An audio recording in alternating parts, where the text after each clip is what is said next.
बंगाल चुनाव में जो बीजेपी का जीतने का जो सबसे बड़ा मूव था और जो उनके जीतने का जो मेन कारण भी बना वो था रत्ना देवनाथ को इलेक्शन में लड़ाना।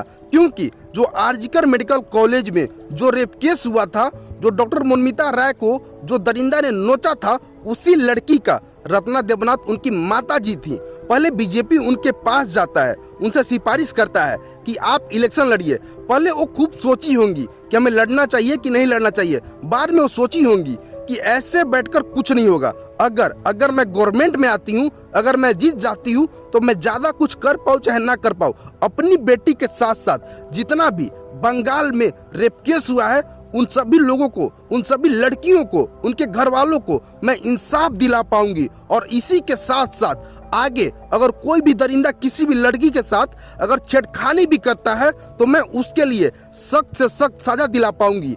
और इसी चलते वो इलेक्शन भी लड़ी और बीजेपी को जिताने में उनका सबसे बड़ा हाथ भी रहा।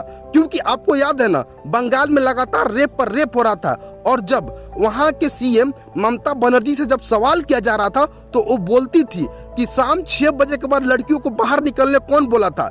एक तरफ जो लड़कियां रात भर बाहर घूम रही हैं, काम कर रही हैं, सेल्फ डिपेंडेंट बन रही हैं, एक तरफ उधर ही बंगाल में जो कि लेडी सीएम है ममता बनर्जी, वो खुद बोलती हैं कि शाम 6 बजे के बाद उन लड़कियों को बाहर निकलने कौन बोला था। और इसी बात से बंगाल की जनता ऑफेंड हो गई थी और ऑफेंड होकर उन लोगों ने जमकर बीजेपी को वोट किया और बीजेपी आज बंगाल में जीत भी गई। और हम आशा करते हैं कि बीजेपी जब जीती है तो ज्यादा कुछ ना कर पाए तो इतना कर पाए कि वहां की लड़कियां भी सेफ रहे, वहां की लड़कियां सेफ घूमे, आगे से किसी भी लड़की को कोई दरिंदा ना नोचे।